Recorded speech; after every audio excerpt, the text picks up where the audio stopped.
ব্রাহ্মণবাড়িয়ার সাহসী সন্তানেরা বারবার জীবন দিয়েছে, রক্ত দিয়েছে।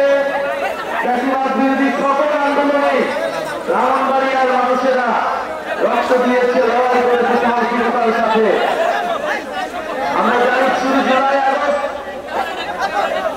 আগস্ট আন্দোলনই নয়, এই গণ অভ্যুত্থানের আগে 2021 সালের মোদী বিরোধী আন্দোলনে ব্রাহ্মণবাড়িয়ার বহু মানুষ লড়াই করেছিল দিল্লির আধিপত্যবাদের বিরুদ্ধে। আমাদের অনেক ভাইয়েরা সে সময় শহীদ হয়েছিলেন। আমরা ব্রাহ্মণবাড়িয়ার সকল শহীদের হয়ে মাগফিরাত কামনা করি। ব্রাহ্মণবাড়িয়ার আলেম সমাজ সবসময় ইনসাফের পক্ষে, ইসলামের পক্ষে, দেশের পক্ষে কথা বলেছেন, লড়াই করেছেন। আমরা দেখেছি এখানে ব্রাহ্মণবাড়িয়াতে জুলাই আগস্ট অভ্যুত্থানের সময় আমাদের আলেম ভাইয়েরা, ব্রাহ্মণবাড়িয়ার সাহসী নারীরা এবং ব্রাহ্মণবাড়িয়ার তরুণেরা মুক্তি দিয়ে দেশের জন্য লড়াই করেছিলেন। আমরা মনে করি, আমরা বিশ্বাস করি, ব্রাহ্মণবাড়িয়া মাথা নত করে না। ব্রাহ্মণবাড়িয়া সেই সাহস সবসময় ধরে রাখবে। কাজী নজরুলের ভাষায় বলতে হয়, শির দেগা নিভি দেগা আমা।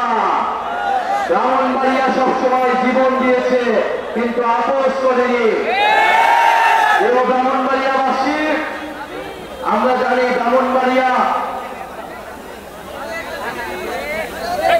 অনেক কিছুর জন্যই বিখ্যাত হয়ে রয়েছে।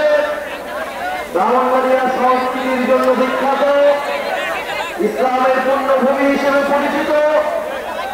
আমরা জানি উস্তাদ আলাউদ্দিন খান ব্রাহ্মণবাড়িয়া, কবি আল মাহমুদের ব্রাহ্মণবাড়িয়া, তিতাস নদীর ব্রাহ্মণবাড়িয়া। আমরা জানি এই তিতাস গ্যাস ঢাকা, ময়মনসিংহ বাংলাদেশের বৃহত্তর জনগোষ্ঠীর গ্যাসের চাহিদা পূরণ করলেও ব্রাহ্মণবাড়িয়ার মানুষ গ্যাস থেকে বঞ্চিত রয়েছে। আমরা সেই উন্নয়নের রাষ্ট্র চাই না যেখানে নিজের জনগণ, নিজের এলাকার মানুষ উন্নয়ন থেকে বঞ্চিত হয় এবং শুধু কেন্দ্র সেই উন্নয়ন পায়। আমরা মনে করি উন্নয়ন মানে শুধু ঢাকার উন্নয়ন নয়, বাংলাদেশের প্রত্যেকটি জেলার উন্নয়নের সুষম বন্টন হতে হবে। ব্রাহ্মণবাড়িয়া ফ্যাসিবাদের বিরুদ্ধে, আওয়ামী লীগের বিরুদ্ধে সবসময় লড়াই করেছিল বলে উন্নয়ন থেকে বঞ্চিত করে রাখা হয়েছিল। আওয়ামী লীগের রক্ত চক্ষুষুরে পরিণত হয়েছিল ব্রাহ্মণবাড়িয়া। কেন ব্রাহ্মণবাড়িয়া থেকে বারবার আন্দোলন তৈরি হয়? ফলে ব্রাহ্মণবাড়িয়ার রাস্তাঘাট, শিক্ষা, স্বাস্থ্য থেকে সবকিছুর উন্নয়ন থেকে ব্রাহ্মণবাড়িয়াকে বঞ্চিত করে রাখা হয়েছিল।